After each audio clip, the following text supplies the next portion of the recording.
Por agora chamo o próximo convidado da noite, ele que é um prestigiado escritor, jornalista e analista geopolítico norte-americano. Em exclusivo esta noite, numa conversa que tive a oportunidade de ter esta tarde com Robert David Kaplan.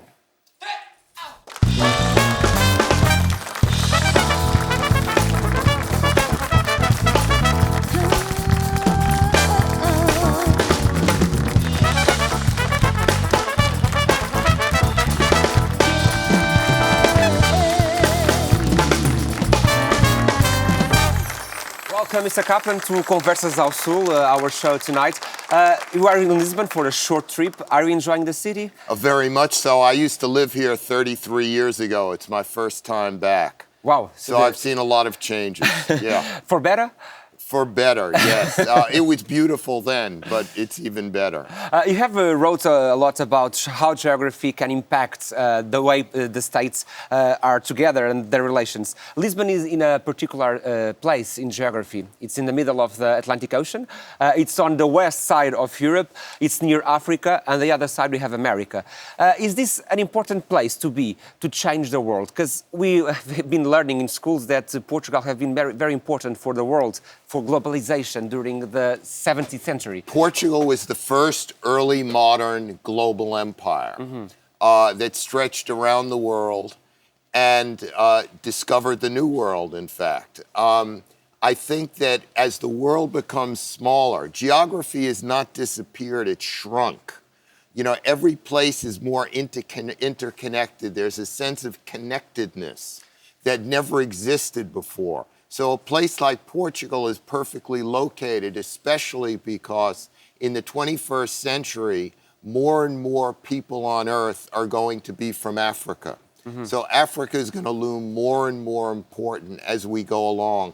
And Portugal, with its tradition in Africa, and also as part of the EU and close to North America. I was just in Cabo de Roque today. You know, it's the western point, yes. You sail right across the ocean, you're there. You were talking about that geography has increased. Did internet have a role to increase the speed of how geography come closer? It's not just the internet. It's cyber communications of all sorts. It's jet travel. It's hypersonic missiles. You know, the world has just, you know, geography is still vital, but it's been compressed. But there's a sense of compression in the Earth. But the concept of geography is more than territorial Absolutely. Lands. Geography is where it all begins. It all begins with the map. And then you go to the people living on that part of the map and their culture and their traditions and the natural resources and so mountain rangers, rivers, oceans, so much else. A lot of what we are depends upon where we live. I mean, I always tell Americans that America is the most powerful country in the world, not because its people are better than anyone, but because where Americans happen to live, on a temperate zone continent between two oceans with great rivers connecting it in between. With lots of farms and all of that capacity. Great soil, natural resources. But by studying geography, can we predict how states will get together or not? Can we predict a war by just studying geography? No, you can't, because geography is just 50% of it. The other 50% is Shakespeare. I mean, look at Vladimir Putin. Try to figure his head out, you know? You know, like Russia and Ukraine are close together geographically, similar language. They had tensions before. Similar cultures, all of this. But that's just the background. On the stage set are individual people, policymakers, who make choices for good or for evil. So what the revenge of geography is about is the 50% of reality that is not being talked about. The other 50% we read in the news all the time. But is this book that is called The Revenge of Geography, is geography getting revenge of us? I wrote this book a decade ago in English when American analysts were all saying that geography, geopolitics didn't matter. It was all about globalization, democracy, human rights. And I wrote a book to say, no, Geography will have its say. You know, it will. And this was before the Arab Spring. It was before the war in Ukraine and all of that. We are now living a new Cold War. Some specialists talk about that. Do you agree with that concept of a new Cold War between Russia and the West? Well, it's cold in the sense that it's not shooting, and neither side wants to shoot at the other. Between not just Russia and the West, it's the U.S. and China. But it's much, much different than the original Cold War. But is this a way of Russia trying to say that they have a word in global issues? Because China is increasing its presence in the international agenda, besides the United States of America as well. Is this the last chance for Putin and for Russia? I believe that Putin invaded Ukraine because he wants to preserve the Russian Empire. Without Ukraine, Russia is not an empire. With Ukraine, it is an empire, but I think he's already lost the original war and is now trying to reframe it as an existential struggle against what he calls the collective West. But that concept of empire, is it a concept that can be used nowadays with all the globalization, all the digitalization of communication? Is it a concept that still is valid these days? Yes and no. No, in the sense that we're too interconnected for one culture to appropriate another culture. But yes, in the sense that the history of the world is the history of empires. And democracy and individual states have only been with us several hundred years. So to get a real sense of world history, you have to study the history of empires. But we have been seeing much more regional conflicts that are appearing. We had in the Middle West that long regional conflicts between Israel and Palestine. We have in Africa some little bubbles of regional conflicts that appears as well. Are those is that the future of the political relations, going through that bubbles and that small conflicts instead of a global conflict like we've been seeing in the Second World War or the First World War? So far, yes. However, I have to say that were there ever a military conflict between the U.S. and China, it would be a great threat to world financial markets that would affect all of us. And for life itself? Not for life itself, but it would decimate world financial markets. It would be of a much greater consequence than the current war between Russia and Ukraine.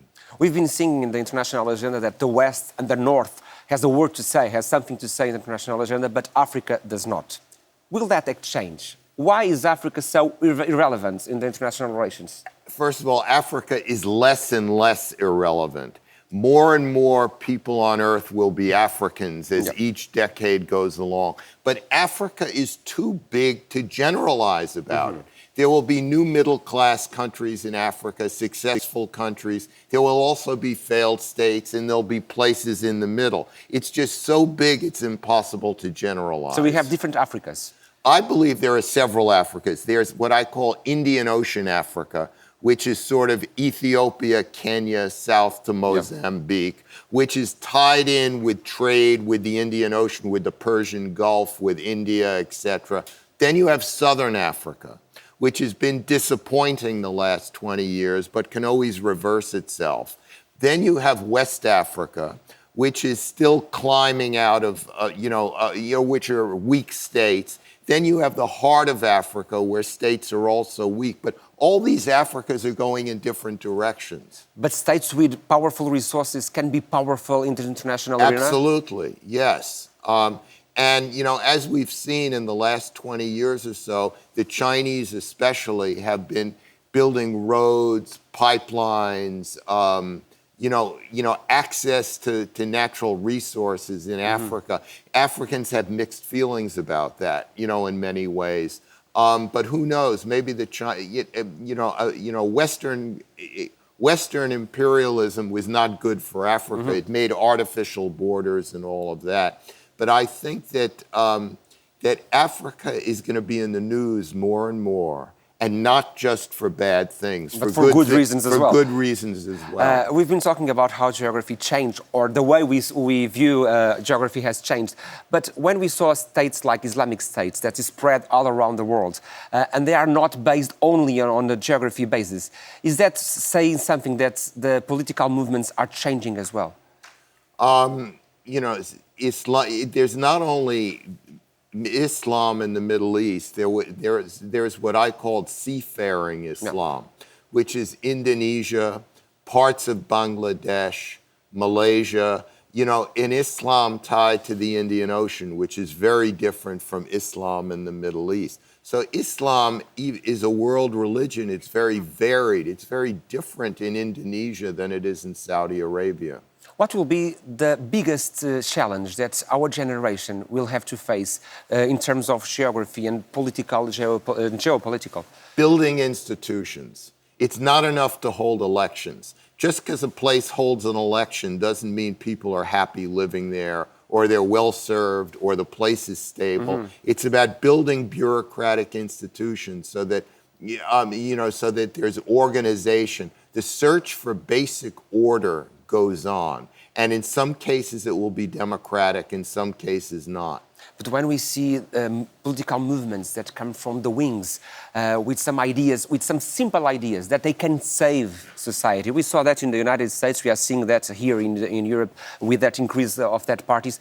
Is that something about our institutions that is hidden for us, that they are not working as they should? You're talking about populism. Yes. You're talking about the late Silvio Berlusconi in Italy. You're talking about Donald Trump. Why does populism emerge? Because there's not enough of a social contract. There may be elections and parts of society are doing better and better, but there are other parts that are left behind. And they get very angry and frustrated, and that's what gives birth to these populist movements. So our social contract is no valid any longer? No, I think it's valid. It needs to be improved. But is it getting weakened by the time? Well, what's happening in globalization is that parts of society at the upper edges are kind of being sucked into this global cosmopolitan elite world, and other parts are being left behind. That's an amazing point of view. Mr. Kaplan, it was just a pleasure to have you here this night and talking with you about this book, The Revenge of Geography, A Vingança da Geografia em Português. It's available everywhere, I guess. You are now promoting around the world.